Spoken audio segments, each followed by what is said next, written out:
अस्सलाम वालेकुम वरहमतुल्लाह। उम्मीद है आप लोग सारे खैरियत से होंगे। और ये जो वीडियो है ये पिछली वीडियो का पार्ट 2 है जिसमें हम बुक्स को देखेंगे। ये आपको कुछ मेरी बैक में बुक्स नज़र आ रही होंगी। तो चूँकि मैं फ्रंट कैमरा से वीडियोस बनाती हूँ तो वो सेट ही नहीं हो रहा था और उसमें जो बुक्स हैं वो कुछ उल्टी सीधी नज़र आ रही थी। तो अब हम इसको बैक कैमरा पे शिफ्ट करेंगे और मैं आपको 1 बाय 1 बुक्स दिखाऊंगी और इस वीडियो के एंड पे मैं आप लोगों को नोट्स भी दिखाऊंगी। कुरान नोट्स हम कैसे अलहुदा में लिया करते थे और आपने कुछ क्वेश्चंस किए हुए थे लास्ट वीडियो पे, वो जो मैंने कुछ कमेंट्स में पढ़े तो उनके हम आंसर्स भी करेंगे इंशाल्लाह। तो अभी मैंने आपको दिखाने के लिए 3 पारास रखे हैं। सबसे पहला पारा मैं दिखाना आप लोगों को चाह रही थी, लेकिन चूँकि मैंने गांव में आके क्लास शुरू की है तो अब डिफरेंट जो गांव की आंटी हैं, मेरी कुछ स्टूडेंट्स हैं, वो मेरा पारा ले जाते हैं। तो 1-2 आंटियाँ वो पढ़ती हैं तो फिर इस वजह से समटाइम्स वो मेरा पारा ले जाती हैं। तो अभी मेरा ख्याल है जो मेरा फर्स्ट पारा है वो मेरी कोई इस तरह से गाँव से आंटी लेके गई हुई है। तो अभी मुझे सबसे पुराना अपना 4th वाला पारा मिला है, जो जहाँ से हम स्टार्ट कर सकते हैं कि मैंने जब मैं पढ़ना शुरू किया था तब मैं कैसे नोट्स लेती थी। और फिर मैं आप लोगों को दिखाऊंगी 29 पारा तक। 30th पारा भी मुझे नहीं समझ में आया कहाँ पे चला गया, क्योंकि मेरी बहनें भी आजकल पढ़ रही हैं। तो तब मैं कैसे नोट्स लेती थी। और फिर ये जो फर्स्ट वाला पारा है ये तब का जब मैं स्टाफ में आ गई थी, यानी जब मैंने एज अ ग्रुप इंचार्ज काम किया था, थोड़ी देर के लिए मैंने वहाँ पर पढ़ाया था। तो वहाँ पर टीचर्स भी जो हैं वो तफसीर दोबारा से सुनती हैं और नोट्स लेती हैं। तो तब बेसिकली क्या डिफरेंस आया नोट्स लेने में, कुरान जर्नलिंग जो हम कहते हैं तो उसमें। तो अभी के लिए जो 4th पारा है वो मैं कुछ इस तरह से लिखा करती थी जब मैं बहुत पुराना लिखा करती थी। तो अभी ये जो पहली बात है अलहुदा में इस तरह के पारास होते हैं, यानी कि एक उनकी साइड खाली होती है और एक साइड पे ये लिखा होता है सारा कुछ। तो अब यहाँ पे हमने ये मैंने कुछ हाईलाइट किया हुआ है, ऊपर लिखा हुआ है हाईलाइट। जब हम याद करते थे वर्ड्स मीनिंग्स तो ये सारा कुछ हाईलाइट करते थे और फिर इस तरह से लिखा करते थे। तो ये कुछ ऐसा सीन है। तो लिखने का तब मैं कैसे लिखा करती थी कि मैं आयत का नंबर, यहाँ पे ये मेंशन है, आयत का नंबर लिख देती थी और फिर उसमें से जो अगर कोई वर्ड की बात हो रही होती थी या कोई स्पेसिफिक वर्ड था उसको उठा के यहाँ पे किसी और पेन से लिख के और उसके सामने उसकी एक्सप्लेनेशन लिख देती थी। या फिर अगर कोई हदीस आती थी तो उसको डिफरेंट पेन के साथ लिख देती थी, जैसे यहाँ पे हदीस हैं तो ये डिफरेंट पेन के साथ लिखी हुई हैं। फिर अगर कोई वजाहत आती थी तो उसको मैं उसी के नीचे, जैसे ये वर्ड है उसके नीचे लिख दिया करती थी। और अगर कोई इशारा आता था, जैसे कि जो ग्रीन पेन है इसे सारी मैंने ग्रामर लिखी हुई है, जैसे वाला हम ये मरफू लिखा हुआ है और इराबी हालत इसकी ये है और इसम है, ये अदद है, ये वाहिद है, ये जमा है। तो ये कुछ इस तरह से लिखा करती थी उस टाइम पे। तो फिर जब ये जैसे नई सूरत शुरू हो रही है तो इसके नाम क्या क्या हैं, तो तब मैं बहुत डिटेल में लिखा करती थी, टू द पॉइंट नहीं लिखा करती थी, क्योंकि ये मेरे बहुत स्टार्ट वाले पारास हैं जब मैंने पढ़ना शुरू किया था। तो तब कुछ इस तरह के जो थे ना, इस तरह की सूरत हाल थी। फिर जब मैंने 30 पारास पढ़ लिए, यानी मैं इस कोर्स को एंड पे आ गई, तो फिर 29 पारा भी मेरे पास है, तो वो मैं आप लोग को दिखाती हूँ। तब मेरे हालात काफ़ी जो नोट्स के बेहतर हो गए थे, मज़ीद अच्छा लिखना शुरू हो गई थी मैं, थोड़ा टू द पॉइंट और शॉर्टकट लिखना शुरू हो गई थी। तो ये सारा हाईलाइट इसलिए किया हुआ है, ये सारा कुछ याद करने के लिए हाईलाइट किया गया था। तो तब ये मैंने शायद कुछ चेंज किया था, मैंने मार्कर यूज़ करना शुरू कर दिया था। डिफरेंट चीज़ें मैं ट्राई करती रहती थी, तो फिर मैंने मार्कर से लिखना शुरू कर दिया। अब जैसे यहाँ पे देखें आया नंबर 24 है, तो ये आया नंबर 24 है, नंबर दिया हुआ है। अब यहाँ पे मालूम लिखा है, यानी ये जो मालूम की बात है, तो मालूम लिख के उसके आगे लिखा गया कि इसका क्या मतलब है, यानी इसका रेफरेंस क्या था, कॉन्टेक्स्ट किस में बात हो रही है। अब यहाँ पे मालूम के 2 और चीज़ें हैं कि हक है मालूम, तो इसके 2 मानी हैं, एक तो ज़कात एक नज़र। तो मैंने ये पॉइंट्स लिखे हुए हैं कि इसके 2 मानी हैं। इसी तरह 21 आया नंबर है, ये लिखा हुआ है। मनुआ है जो बहुत रोकने वाला, तो अब इससे क्या रोकने वाला, खैर को रोकने वाला। तो अब यहाँ पे हदीस को मैंने हाँ से लिखा हुआ है कि हदीस में आता है कि आदमी को अगर 2 वादियाँ भी मिल जाती तो वो तीसरी की ख्वाहिश करता, यानी बहुत ग्रीडी इंसान जो है वो उसकी नेचर है।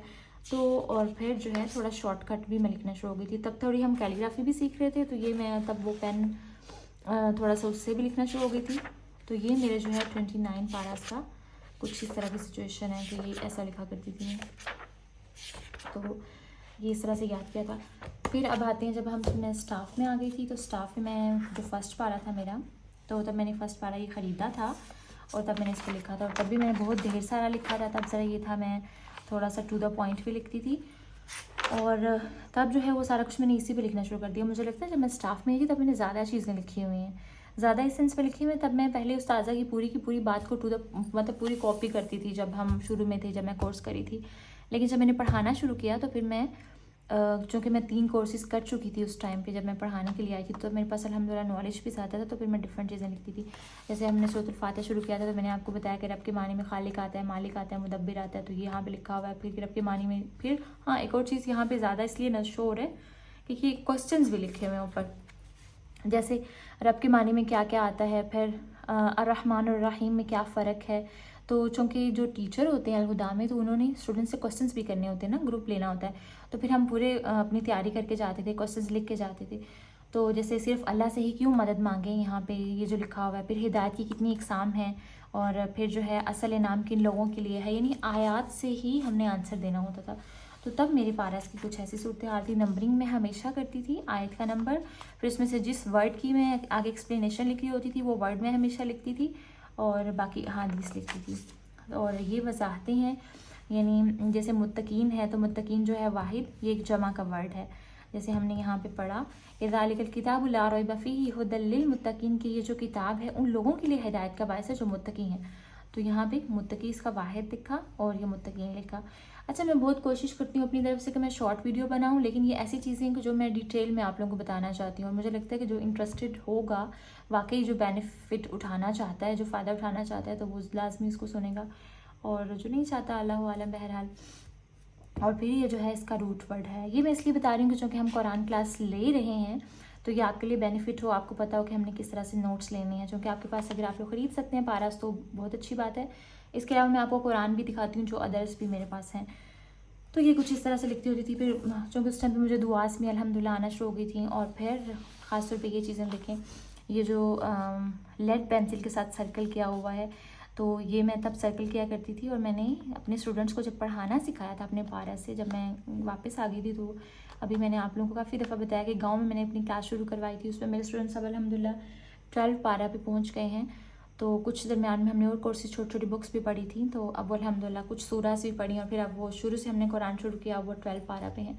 तो फिर मैं उनको सिखाती थी कि इस तरह से हमने याद करना है, आप लोगों ने इसको डिवीजन ऐसे करनी है अपने पारास खोल के, क्योंकि उनको कुरान मंगवा के दिए थे तो वो लोग पढ़ा करते थे। तो ये इस तरह से, जैसे इलई का है, इलई का मानी तरफ होता है, का मानी आपके, यानी हमने इस तरह से ट्रांसलेशन याद करना शुरू की थी जब मैं बहुत स्टार्ट किया था कुरान को, कि वाव का मानी और होता है, माँ का मानी जो होता है, मीन का मानी ये होता है, सर्कल कर करके, ताकि हमें एक एक वर्ड का मानी आता हो। तो कुछ इस तरह से।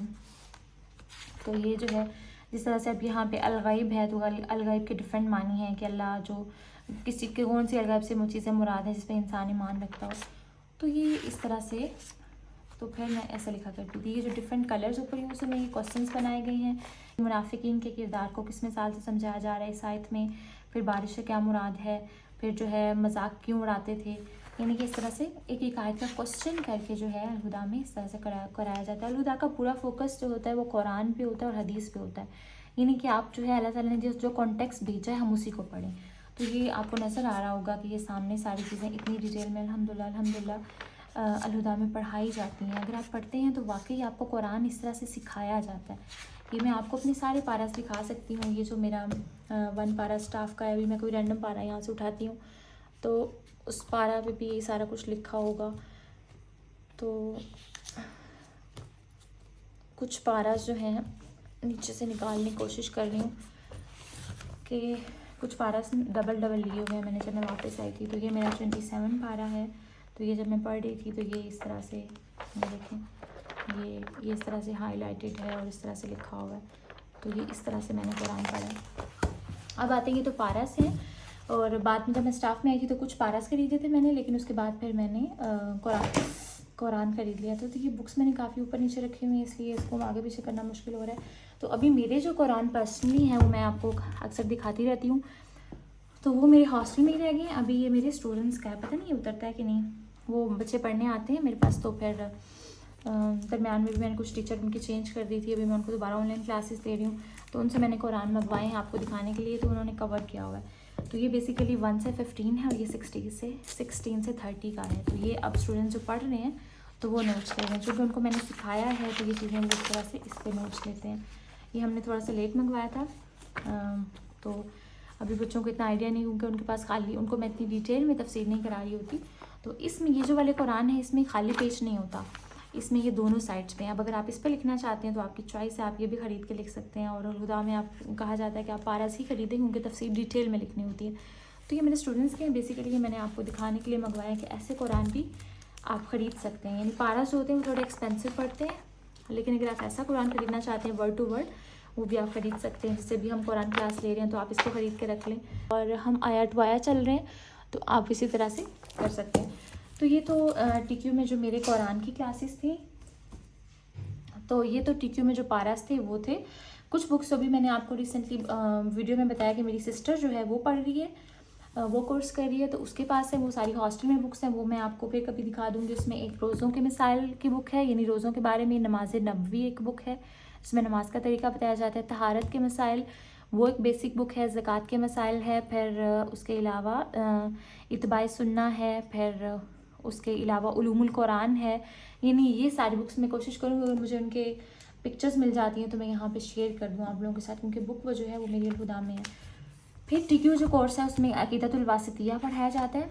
ये जो बुक है ये पूरी अक़ीदा पे है कि हम अल्लाह ताला पे जो हमारे अक़ीदे की बुनियाद है वो क्या होनी चाहिए, हमें किस किस चीज़ों पर ईमान रखना है। फिर आखिरत में जो है वो हम किस किस जो है वो कह सकते हैं हम स्टेज से गुजरेंगे आखिरत में जाने के लिए। तो ये बहुत अच्छी बुक है, बहुत अच्छी बुक है कि हमें पता होना चाहिए कि आखिरत वाले दिन हमारे साथ क्या क्या होने वाला है, कौन कौन सी स्टेज आएगी, कहाँ कहाँ से गुजरना पड़ेगा, पुलिस रात से हम कैसे गुजरेंगे, फिर आगे हमारा दिल कैसे साफ़ होगा, कंतरा पे हम कैसे रुकेंगे, फिर उसके आगे क्या होगा। तो ये बुक हमें पढ़ाई गई है। तो ये मैं आप लोगों को शो इस तरह करा रही हूँ क्योंकि इस पर मैंने नोट्स लिए हैं ये सारी बुक्स पे, और इसमें मैंने लिख लिख के रखा हुआ है। फिर उसके अलावा ये दुआए शाफ़ी है, तो ये बुक भी हमें पढ़ाई गई, लेकिन ये पूरी नहीं पढ़ाई गई। इसके कुछ चैप्टर्स, क्योंकि इतना टाइम नहीं था तो हमने कुछ चैप्टर्स इसके कराए गए हैं जो यहाँ पे हाईलाइटेड हैं। तो ये वाले चैप्टर्स, ये बुक बहुत अच्छी है, इब्नुल क़य्यिम रहमहुल्लाह की है, और ये बहुत बुक अच्छी है। इसमें अगर आप लोगों ने नावल पढ़ा हो नमल, तो उसमें वो जो बात करती है शेख के बारे में, जो हुनैन है वो बुक पढ़ती है और वो शेख उसको ये कहता है वो कहता है, तो उसमें खासतौर पे उसने दवाई शाफ़ी इस बुक का रेफरेंस यूज़ किया हुआ है उन्होंने। तो ये बहुत अच्छी बुक है। फिर हम आगे देखते हैं कुछ बुक्स जो मेरे पास यहाँ पे मौजूद हैं जो मैंने टीक्यू में पढ़ी थी। वो इस्लामी अकायद पढ़ा था, इसमें अकीदा के बारे में बेसिक वो अकायद के साथ ये बुक भी पढ़ाई जाती है। फिर शाहरुल रमज़ान, ये भी हमें, ये एक छोटी बुक है कि आप रमज़ान कैसे गुजारें। फिर मुस्लिम हीरोज़ करवाए जाते हैं कि उसमें खासतौर पर जो सहाबा किराम के बारे में, अबू बकर सदीक़ रज़ी अल्लाह अन्हु के बारे में, फिर उमर बिन ख़त्ताब रज़ी अल्लाह अन्हु के बारे में। तो ये बुक्स जो हैं ये पढ़ाई जाती हैं जो हमारा टीक्यू का कोर्स है। फिर इसमें हदीस रसूल की किताब भी पढ़ाई जाती है एक, और इसमें सारी हदीस, जो मरफू हदीस कौन सी है, सही हदीस कौन सी है, ज़ईफ़ हदीस कौन सी है, हमें कैसे पता चलेगा कि लोगों ने अपने पास से चीज़ें घर ली हैं, हम सही जो हदीस है उसका रेफरेंस हमें कैसे ढूंढ सकते हैं, हमें कैसे जो है वो रिकॉग्नाइज़ करना है कि ये वाकई ऑथेंटिक हदीस है। तो ये जो है टीक्यू में पढ़ी थी मैंने चीज़ें। फिर एक बुक मैं आप लोगों को अक्सर उसका जिक्र करती हूँ, फ़िक़्हुल क़ुलूब का। तो फ़िक़्हुल क़ुलूब एक्चुअली बहुत बड़ी बुक है, यानी एक बहुत मोटी बुक है, उसके 2 या पता नहीं 4 वॉल्यूम्स हैं, लेकिन अल-हुदा में इस तरह से उसके कुछ जो है पार्ट्स को इस तरह से प्रिंट करवाया जाता है और फिर पढ़ाया जाता है। तो ये मैंने अभी रिसेंटली खरीदी थी, ये वाला जो वॉल्यूम है, लेकिन मैं इसकी क्लासेस नहीं ले सकी। अल-हुदा में कुछ इसकी वीक में फ्राइडे वाले दिन एक क्लास होती है, तो ये मैंने कुछ क्लासेस ली हुई हैं। कुछ कभी कभार ऐसे होता था कि हमारी हॉस्टल में बुक रह जाती थी, क्योंकि फ्राइडे में मैं भूल जाता था कि आज हमारी ये क्लास है, तो इस वजह से ये कुछ इसके ऊपर इतना नहीं लिखा हुआ, लेकिन इसके काफ़ी वॉल्यूम्स जो हैं वो मेरे पास हैं। हम आते हैं सेकंड कोर्स पे, जो मैंने इस अल-हुदा में किया था वो हदीस कोर्स था। तो उसमें बेसिकली हमें सही बुखारी पढ़ाई गई थी, कुछ और बुक्स भी पढ़ाई गई थी, वो मैं आप लोगों को पहले दिखा देती हूँ। हलाल और हराम एक बुक पढ़ाई गई थी, क्या चीज़ें हराम हैं क्या हलाल हैं, यानी बेसिक हमें कैसे हलाल और हराम का जो पता चल सकता है, तो ये एक बुक थी। और एक हदीस की अहमियत और ज़रूरत, यानी जो मैंने पहले आपको बुक दिखाई है ये हदीस रसूल वाली, तो ये बुक हमें पढ़ाई गई थी टीक्यू में। तो ये एक बेसिक बुक थी और ये उसका सेकंड वॉल्यूम था, यानी उससे एडवांस था। तो ये हमें बुक पढ़ाई गई थी जो है टीक्यू में। मेरा ख्याल है ये बुक हमें पढ़ाई गई थी टीक्यू में, और ये बुक हमें पढ़ाई गई थी हदीस कोर्स में। तो ये मैं मिक्स कर रही हूँ, अभी मेरे जहन में ही नहीं आ रहा, तो मेरा ख्याल है ये मैंने ज़्यादा अच्छे से पढ़ी हुई है, तो ये हमें हदीस कोर्स में पढ़ाई गई थी। और ये जब मैंने पढ़ी थी तब मेरे पास ये बुक थी नहीं, तो इसलिए मैंने इसके नोट्स पे लिए थे, तो इसलिए इसके ऊपर कुछ खास हाईलाइटेड नहीं है। मुझे अच्छा लगता है अपनी बुक्स को हाईलाइट करना, ऊपर नोट्स लेना, तो मैं काफ़ी डिटेल में लेती हूँ। अच्छा जी, उसके बाद जो मेन हदीस कोर्स का पार्ट था वो हमारा बेसिकली सही बुखारी की बुक्स थी। ये इसके 8 वॉल्यूम्स हैं, तो अभी ये 8 वॉल्यूम्स मैं आपको नहीं उठा के दिखा सकती, मैं थंबनेल में शो कर दूँगी। और जब मैंने शुरू में दिखाया तो तब आपको मेरे पीछे बुक्स नज़र आ रही थी, तो ये मेरे 8 वॉल्यूम्स हैं। तो ये हम स्टिकी नोट्स पे लिख के एक दूसरे को देते रहते थे। तो सबसे अच्छी मुझे लगता था ये कि मैं स्टिकी नोट्स पे लिखती थी और मैं अपने फ्रेंड्स को देती थी। तो ऐसे ही हमने हदीस को इसी तरह पढ़ा जिस तरह से हमने कुरान को पढ़ा, यानी फिर हम इसकी अरबिक को पढ़ा करते थे। ये अरबिक में लिखा हुआ है और इसके हमने हाईलाइट किया हुआ है। फिर हदीस से हम निकालते थे कि इससे हमें सीखने को क्या सबक मिला है। तो एक हदीस से कोई 25-25, 30-30 लेसन्स मिलते थे। फिर हम उससे क्वेश्चंस लिखा करते थे। और फिर इसी तरह जो है, जैसे अरबिक है, अभी मैं आप लोगों को दिखाना चाहती थी, ये ज़्यादा शॉर्ट्स हदीस है, मैं यहाँ पे दिखाती हूँ। कुछ हदीसें तो हम मार्क करते थे कि ये इस पूरी हदीस का मतलब, या फिर हमने ऊपर क्वेश्चंस भी लिखे होते थे। तो इसमें हम सीख रहे थे कि हम पढ़ा कैसे सकते हैं। तो हम खुद से ग्रुप्स पे लिया करते थे, ये क्वेश्चंस हम खुद लिख के लाते थे कि एक हदीस से हम कितने सवाल बना सकते हैं। कि खासतौर पे ये जो हदीस है बहुत फेमस है कि जिस शख्स के साथ अल्लाह ताला भलाई का इरादा करते तो उससे दीन की समझ जो है वो फरमा देता है, अता कर देता है। तो किन लोगों को अल्लाह ताला दीन की समझ अता करता है, ये क्वेश्चन भी बन सकता है। फिर जिसको अल्लाह ताला दीन की समझ अता करता है उसका मतलब क्या है, और उसका मतलब है कि अल्लाह ताला उसके साथ असल भलाई का इरादा कर रहे हैं। फिर असल भलाई जो है वो किस तरफ से है, किसकी तरफ से, अल्लाह ताला की तरफ से है। तो मुख्तलिफ क्वेश्चंस बनते थे। फिर हदीस में से हम निकालते थे कि यहाँ पे ये जो बात हुई है इसका मतलब क्या है। यहाँ से हमें ये पता भी चलता है कि ऐसा भी किया जा सकता है। हमारे नबी अगर किसी के साथ इस तरह का बिहेव कर रहे हैं, इस तरह का उसको आंसर दे रहे हैं, तो यहाँ से हमें हिकमत पता चलती है कि अगर हमने लोगों को डीलिंग कैसे करनी है। तो ये चीज़ें जो हैं वो हम हदीस कोर्स बहुत मज़े का था। इसमें हमने बहुत सारी प्रैक्टिकल चीज़ें की, एक्टिविटीज़ करते थे हम, और गिफ्ट देने की, फिर दूसरों के साथ शेयरिंग करने की, फिर जब सेक्रीफाइसिंग की बात आती थी तो फिर खाना खिलाने की। और ये बहुत मज़े का था। इसमें बहुत सारी चीज़ें जो हैं वो वॉल्यूम्स डिफरेंट है, ये बुक मार्क्स में लगाए हुए हैं। तो भी मैं मिस करती हूँ इन किताबों को। वैसे जो हदीस कोर्स का है वो 4 मंथ्स का होता है, तो उसमें सारे वॉल्यूम्स नहीं पढ़ाए जाते। पहले 4 वॉल्यूम्स फुल पढ़ाए जाते हैं, लेकिन जो बाकी वॉल्यूम्स हैं उनमें जो है वो कुछ जो बेसिक जो इम्पोर्टेंट चैप्टर्स हैं वो पढ़ाए जाते हैं। तो मेरा ख्याल है ये मेरा सेकेंड वाला वॉल्यूम है। तो ये जो है मेरा ख्याल है 1 2 3 4, कुछ मैंने कवर किए हुए हैं, कुछ कवर नहीं किए हुए, 5 6 7 और ये 8। ये 8 वॉल्यूम्स जो हैं वो हदीस कोर्स में पढ़ाए जाते हैं। तो ये पूरे नहीं पढ़ाए जाते हैं। अगेन इसमें से कुछ पूरे पढ़े हैं हमने, कुछ हमने बेसिक चैप्टर्स पढ़े हैं जो बहुत ज़रूरी है। नमाज का, अजान का, पर्दे के बारे में, कुछ अखलाकियात का जो चैप्टर है वो बहुत अच्छा है, किताबुल अखलाक जो है। तो ये सारी चीज़ें जो हैं वो हदीस कोर्स में हमने पढ़ी। हदीस कोर्स में हमने साथ साथ ट्रांसलेशन को रिवाइज़ भी किया था जो हम पढ़ चुके थे। और इसके अलावा हदीस कोर्स में हमने हिफ्ज़ किया था, 30th पारा हिफ्ज़ किया था जो मैं अभी पिछले दिनों रिवाइज़ करी थी। अब आते हैं उसके अगले कोर्स पे, जो मेरा तीसरा कोर्स था तदब्बुरुल कुरान का। उसमें जो ज़्यादातर नोट्स पढ़े थे और हमने 2 पारास पढ़े थे, यानी 28 और 27। तो उसका जो है वो कुरान में मेरे पास है, वो मेरा ख्याल दूसरे रूम में पड़ा हुआ है। तो वो एक पूरा कुरान है, लेकिन उसमें से जब कोर्स करवाया जाता है तो उसमें से कुछ जो पारास पढ़ाने होते हैं ना बेसिकली, तो उसको ये लोग प्रिंट करवा लेते हैं। तो ये भी पारास ऐसे ही हैं जैसे ये 4 मंथ्स का कोर्स था, तो उसमें ये हमने पारास लिए हैं, ये सारा लिखा हुआ है। इसमें मज़ीद डिटेल में तफसीर होती है। टीक्यू में तो डिटेल में तफसीर थी ना, लेकिन इसमें उससे भी ज़्यादा डिटेल में, यानी हमारी बहुत लंबी तफसीर होती थी। यानी एक एक सूरा को हम डिफरेंट पढ़ते होते थे कि इस तफसीर में ये है, इस तफसीर में ये है, ये जो वो हैं मुफस्सिर हैं, इन्होंने ये लिखा है इसके बारे में, इन्होंने ये लिखा है।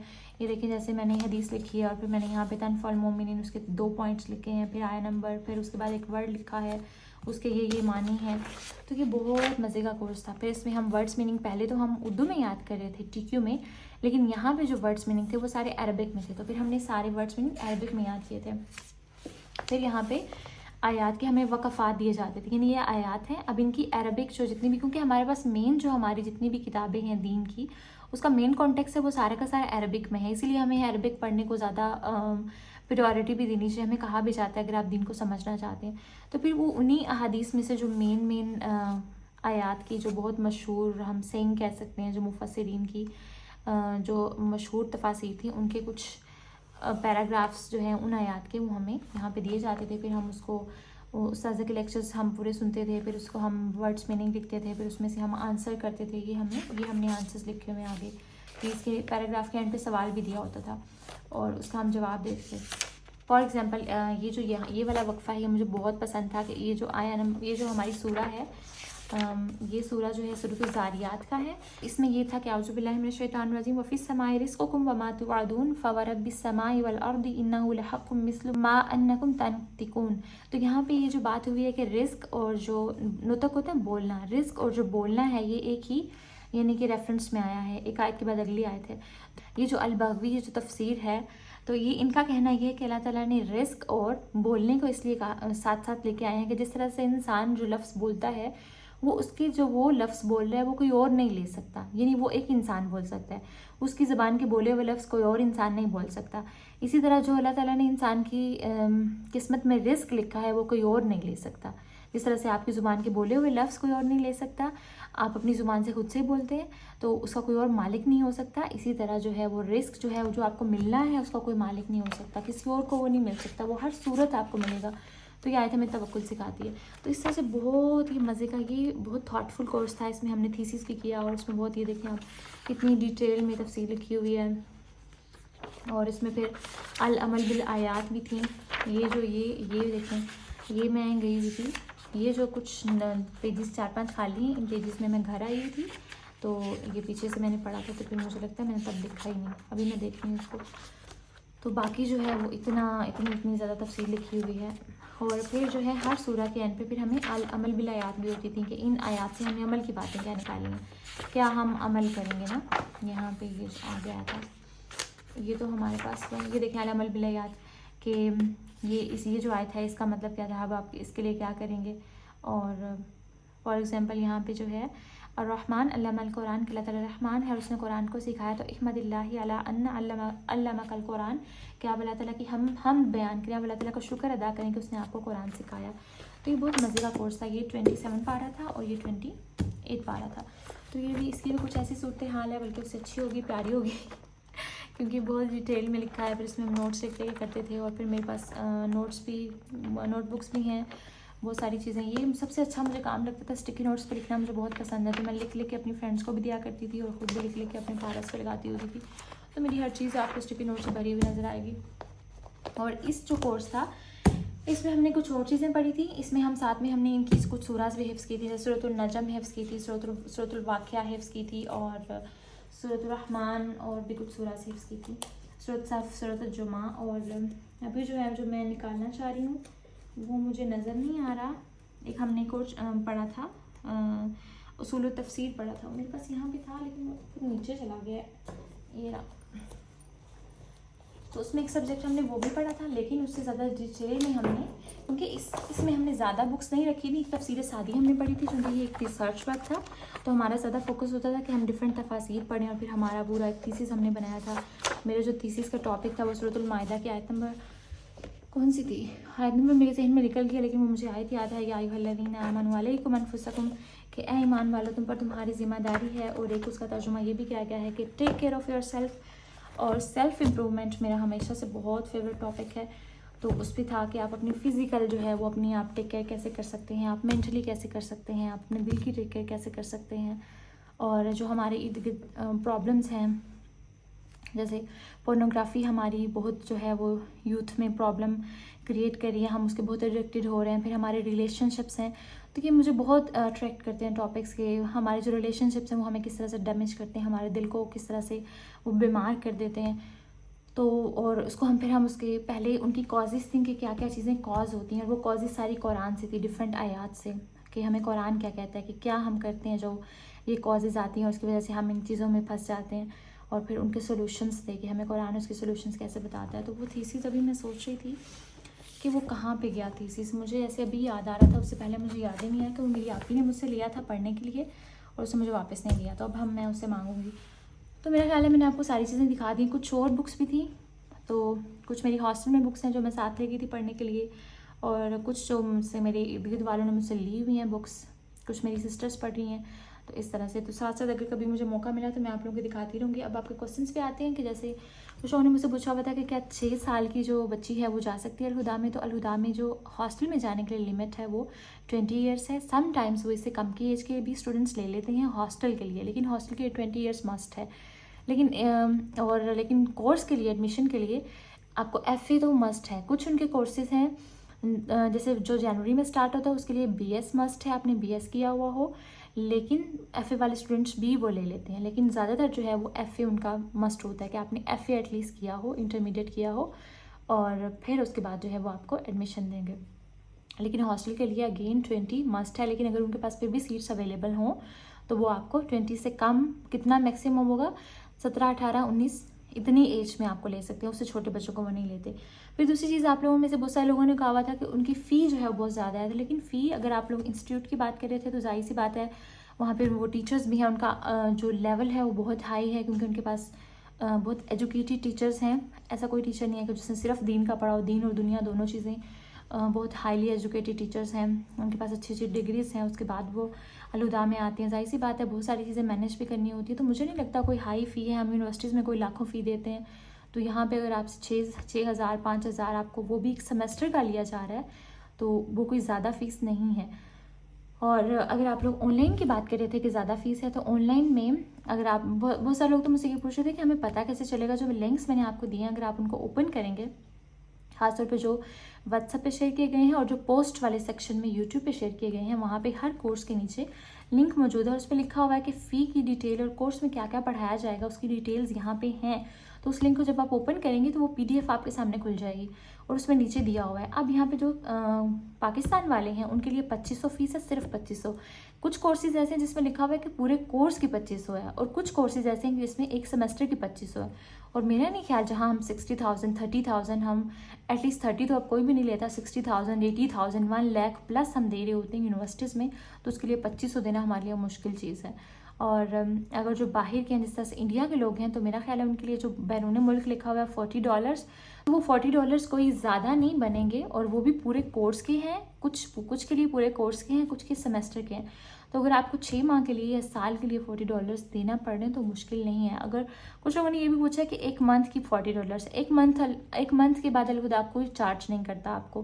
खासतौर पे अगर आप जो है चाहे इंस्टीट्यूट में है, सिर्फ आपकी चार्ज जो आपका हॉस्टल का होता है वो पर मंथ होता है। कोई कोर्स में अलहुदा कोई किसी भी कोर्स के लिए 1 मंथ के लिए चार्ज नहीं करता।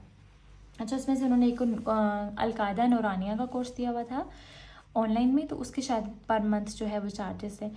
अब अगले सवाल पे आते हैं। कुछ लोगों ने मुझसे पूछा हुआ था कि वो सिर्फ तजवीद पढ़ना चाहती हैं, तो तजवीद के लिए अलहुदा जो है वो तजवीद के लिए अलग अलग से कोई कोर्स प्रोवाइड नहीं करता आपको, कि आप कहें कि मुझे आधा घंटा पढ़ना है, मुझे 1 घंटा पढ़ना है। ये पूरा इंस्टीट्यूट है, तो आपको एक प्रॉपर कोर्सेज प्रोवाइड किए जाते हैं, इसमें आप एडमिशन लें, और पर पर्सन आपको नहीं पढ़ाया जाता। तो उसके लिए मैं आपको एक और लिंक शेयर कर रही हूँ कुरान कॉलेज का। वो कारी सुहेब का बेसिकली जो है वो एक इंस्टीट्यूट है, और उसमें वो आपको पर हेड जो है वो चार्ज भी करते हैं। यानी जहाँ तक मुझे पता है, मैंने उनके साथ कुछ हिफ्ज़ के कुछ कोर्सेज़ किए हैं छोटे मोटे, लेकिन वो आपको तजवीद भी ऑफ़र करते हैं, वो आपको नाजरा भी ऑफ़र करते हैं। तो पर मंथ आपने उनको चार्ज करना होता है, और आपको टीचर, अगर आप आधा घंटा पढ़ना चाहते हैं, 45 मिनट पढ़ना चाहते हैं, वो आपको पढ़ाती हैं। और अगर आप तजवीद सिर्फ पढ़ना चाहते हैं तो वो तजवीद वाले कोर्सेज़ भी आपको ऑफ़र करते हैं। तो मैं आपको अगेन नीचे व्हाट्सअप का लिंक दे दूँगी उनका, आप वहाँ पे जाकर उनके कोर्सेज़ चेक कीजिए वेबसाइट पे। और कमेंट में क्वेश्चन करने से पहले प्लीज़ जो लिंक्स आपको दिए होते हैं उनको थोड़ा डिटेल में आप लोग चेक कर लीजिए कि इसमें क्या क्या चीज़ें हैं मज़ीद। और मुझे ईमेल करने से पहले मैं अपनी तरफ से पूरी कोशिश करती हूँ कि मैं मेल्स के आंसर कर सकूँ, लेकिन जाहिर सी बात है मैं आप लोगों को सबको मेल के आंसर नहीं कर सकती, लेकिन बहरहाल मैं अपनी तरफ से पूरी कोशिश करती हूँ। तो मैं दिल से चाहती हूँ कि आप लोग कुरान पढ़ें और सीखें, लेकिन आप लोग मुझसे पूछने से पहले या कमेंट्स करने से पहले अपनी तरफ से पूरी कोशिश कर लिया करें। लेकिन अगर उसके बावजूद फिर भी आपको समझ नहीं आ रहा तो फिर मोस्ट वेलकम, आप लोग मुझे मैसेज कर सकते हैं। तो उम्मीद है आप लोगों को सारी चीज़ें समझ में आ गई होंगी, लेकिन उसके अलावा अगर फिर भी कोशिश के बावजूद आप लोगों को समझ में नहीं आता तो कमेंट्स कर दीजिएगा, फिर मैं आप लोगों को आंसर दे दूँगी इंशाल्लाह। जज़ाकुमुल्लाह खैरन कसीरा। अस्सलाम वालेकुम।